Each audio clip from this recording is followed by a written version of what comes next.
आज आप इस वीडियो के माध्यम से एक ऐसी टेक्निक को जानने जा रहे हैं जिसके माध्यम से आप न सिर्फ अपने बारे में बल्कि दूसरों के व्यक्तित्व के बारे में भी पूरी जानकारी निकाल सकते हैं। आप ये जान सकते हैं कि कोई व्यक्ति किस समय पर किस परिस्थिति में कौन सा डिसीजन ले सकता है। यानी कि आप काफ़ी हद तक अपने साथ साथ दूसरों के पर्सनालिटी को भी जज कर सकते हैं और इसमें बदलाव करके जीवन में आश्चर्यजनक परिवर्तन ला सकते हैं। दोस्तों, सेकेंड वर्ल्ड वॉर के समय युद्ध के लिए बहुत सारे सैनिकों की जरूरत पड़ रही थी। साथ ही साथ जिन लोगों को जंग में शामिल किया जा रहा था उनके बारे में जानना बहुत ज़रूरी था। एक एक करके सभी का इंटरव्यू लेना सरकार के लिए एक बहुत मुश्किल का काम साबित हो रहा था, लेकिन सभी सिपाहियों के बारे में जानना भी जरूरी था ताकि ये पता लगा जा पाए कि कौन किस पद के लिए सही है और कौन किस परिस्थिति में क्या फैसला करेगा, जो कि किसी भी जंग को जीतने के लिए बहुत ही ज़रूरी है।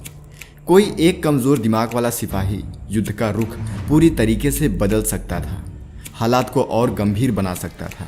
इसलिए सभी लोगों के दिमाग का परीक्षण होना बहुत ही ज़रूरी था। लेकिन ऐसे में समस्या यह था कि सैनिकों की तादाद बहुत ही ज़्यादा थी और समय बहुत कम था। उस समय वैज्ञानिकों ने एक बहुत ही सरल तकनीक निकाली जिससे किसी भी इंसान की मानसिक स्थिति और उसकी पूरी पर्सनालिटी के बारे में सेकेंडों में ही जाना जा सकता था। और आज आप इस वीडियो में इसी टेक्निक के बारे में जानेंगे, जिसे जानकर आप भी अपनी मानसिक स्थिति और अपने पूरे व्यक्तित्व को आज जान लेंगे। और जिस टेक्निक को मैं बताने जा रहा हूं उसे कहते हैं डिस्क पर्सनालिटी टेस्ट। इसे इस्तेमाल करने का तरीका आपकी सोच से भी आसान है। इस फार्मूले को समझने से पहले आपको यह समझना होगा कि इंसान की कौन कौन सी पर्सनालिटीज होती हैं। डिस्क पर्सनालिटी टेस्ट के अनुसार इस दुनिया में जितने भी लोग हैं वो 4 तरह के होते हैं। पहला डोमिनेटिंग, दूसरा इंस्पायरिंग, तीसरा सपोर्टिव और आखिरी यानी चौथा कॉशियस। डोमिनेटिंग पर्सनालिटी के लोग लीडर बनने के लिए ही होते हैं। इनमें लीडरशिप के गुण होते हैं। ये लोग जिस काम को करने का ठान लें उसे करके ही दम लेते हैं। इन लोगों में ज़बरदस्त इच्छा शक्ति होती है। इनका दिमाग बहुत ही शार्प पाया जाता है। इनको हमेशा नंबर 1 बनना पसंद होता है। पर इनका नकारात्मक पहलू होता है कि ये प्रेशर में गुस्सा करते हैं, पेशेंस छोड़ देते हैं। इस तरह के लोग ज़्यादा सेल्फिश ईगो वाले हो सकते हैं। लेकिन खासियत यह भी है कि ये लोग प्रेशर में बहुत अच्छे डिसीजन ले पाते हैं। और इन लोगों का मुख्य सवाल हमेशा व्हाट से शुरू होता है। इससे क्या होगा, क्या करना पड़ेगा, क्या सही है, क्या करना चाहिए, या तुम क्या कर रहे हो। डोमिनेटिंग पर्सनालिटी के लोग हमेशा इस तरह के सवाल ही करते हैं। अब बात करते हैं दूसरी पर्सनालिटी के बारे में, जिसे बोला जाता है इंस्पायरिंग। इंस्पायरिंग पर्सनालिटी के लोग भाव ताव करने में बहुत अच्छे होते हैं। दूसरों की मदद करने के लिए हमेशा तैयार रहते हैं। इनका एटीट्यूड पॉजिटिव होता है। इनको मौज मस्ती करना पसंद होता है। ये लोग दोस्ताना होते हैं, जल्दी से किसी को भी दोस्त बना लेते हैं। ये लोग दूसरे को इंस्पायर करते हैं। ज़्यादातर लोग इनको देखकर बहुत ही जल्दी इनके फ़ैन बन जाते हैं। ये लोग आशावादी भी होते हैं और इनको हमेशा टीम के साथ काम करना पसंद होता है। इनका टीम वर्क बेमिसाल होता है। ये लोग आसानी से प्रेशर को हैंडल कर लेते हैं। पर इनका भी कुछ नेगेटिव पहलू है।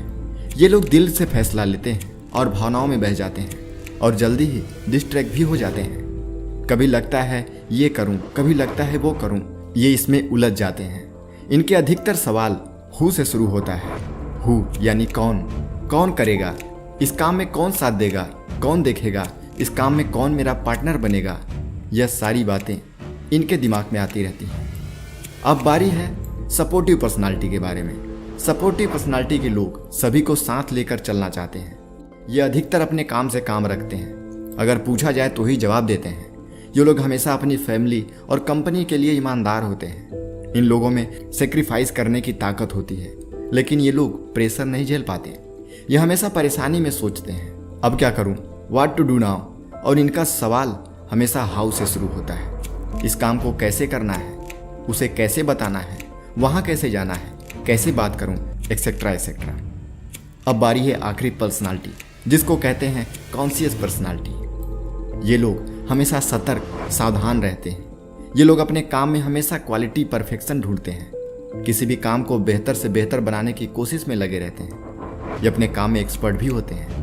ये अक्सर चीज़ों को, अपने काम को एनालाइज करते हैं, कैलकुलेट करते हैं, उसके बाद ही कोई फैसला लेते हैं, जिस वजह से ये थोड़े स्लो भी हो जाते हैं। ये लोग हमेशा प्रेशर में दिखते हैं। ये स्ट्रांग हैं लेकिन बहुत डरे हुए भी होते हैं। इनका अक्सर सवाल वाई से शुरू होता है, क्यों किया तुमने मेरे साथ ऐसा, क्यों करना चाहिए, मुझे ये काम क्यों करना चाहिए, क्यों तुम मुझे चाहते हो, ये क्यों हो रहा है, ऐसे सवाल। तो दोस्तों, आपने इन चारों पर्सनालिटी के बारे में जान लिया होगा। अब मैं आपको बताता हूं कि आपको अपनी पर्सनालिटी को कैसे पहचानना है। पर एक बात ध्यान रखिए, ये जो चारों पर्सनालिटीज मैंने आपको बताई हैं, इनमें से कुछ भी अच्छा या बुरा मत ढूंढिए। ये सिर्फ आपकी पर्सनालिटी है, जिनको आप कभी भी बदल सकते हैं, जिसके बारे में अंत में हम बात करेंगे। डिस्क पर्सनालिटी को जानने का बहुत ही सरल तरीका है।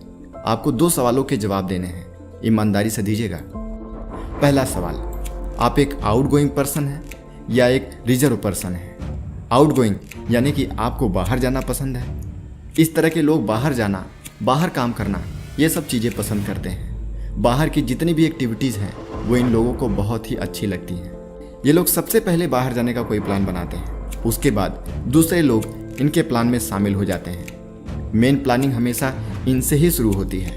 वहीं दूसरी तरफ जो रिजर्व लोग होते हैं, वे घर पर रहना ही पसंद करते हैं, घर से ही काम करना पसंद करते हैं, बहुत ज़्यादा दूर जाने का प्रयास नहीं करते, चीज़ों को अपने आसपास ही ढूंढने की कोशिश करते हैं, बहुत ज़रूरी होने पर ही बाहर जाते हैं। अब आप खुद सोचिए कि आप इन दोनों में से कौन हैं। अच्छा या बुरा मत सोचिए, दिमाग लगाने की भी ज़रूरत नहीं है, बस ईमानदारी से उत्तर दीजिए। आप वक्त भी ले सकते हैं, वीडियो पॉज करके आप अपना आंसर चुन सकते हैं। अब अपना जवाब याद रखिए और दूसरा सवाल सुनिए, आप पीपल ओरिएंटेड हैं या टास्क ओरिएंटेड हैं? पीपल ओरिएंटेड हमेशा देखते हैं कि कौन काम कर रहा है, कैसे काम कर रहा है, इनका फोकस हमेशा लोगों पर होता है। वहीं दूसरी तरफ टास्क ओरिएंटेड लोग काम को ज़्यादा तवज्जो देते हैं, काम हुआ या नहीं, कैसा काम हुआ, किसने किया, इससे इनको कोई फर्क नहीं पड़ता। सोचिए, अब आप इनमें से कौन सा ऑप्शन चुनेंगे? आप पीपल ओरिएंटेड हैं या टास्क ओरिएंटेड हैं? अब आपके दोनों ऑप्शन के आधार पर हम आपकी पर्सनालिटी को चेक करते हैं। अगर आपने चुना आउटगोइंग और साथ में चुना टास्क ओरिएंटेड, तो आपकी पर्सनालिटी है डोमिनेटिंग। अगर आपने चुना था आउटगोइंग और साथ में चुना था पीपल ओरिएंटेड, तो आप हैं इंस्पायरिंग। अगर आपने चुना था रिजर्व और आपने साथ में चुना पीपल ओरिएंटेड, तो आप हुए सपोर्टिव। यदि आपने चुनाव किया था रिजर्व और साथ में चुना था टास्क ओरिएंटेड, तो आप हैं कॉन्शियस। अब आपको 2 काम करने हैं। पहला काम, अपनी पर्सनालिटी को कमेंट में ज़रूर बताइए, ताकि आपकी पर्सनालिटी के लोगों को भी पता चल सके कि वो अकेले नहीं हैं, उनके साथ उनके भाई और दोस्त बहुत हैं। और दूसरा काम करें कि आप इस वीडियो को एक बार दोबारा से भी देख लें, ताकि आपको आपकी खासियत का अच्छे से पता लग जाए और साथ में आपकी कमी का भी, जिसे आप दूर कर सकें। और मैं तो हूँ ही आपके साथ हमेशा आपकी परेशानियों को दूर करने के लिए। अगर इससे रिलेटेड आपके कोई सवाल हैं तो आप हमें नीचे कमेंट में पूछ सकते हैं। आपको अपने अंदर इनमें से कौन सी पर्सनालिटी मिली, आप उसे कमेंट में हमें ज़रूर बताएं।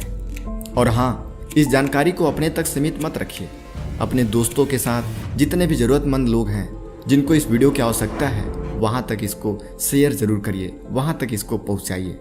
दोस्तों, एक बात मानिए, आप ज़िंदगी में कुछ भी पा सकते हैं, बस थोड़ी सी मेहनत और सही टेक्निक की आवश्यकता होती है। चलिए, तब तक मिलते हैं अगली वीडियो में। धन्यवाद।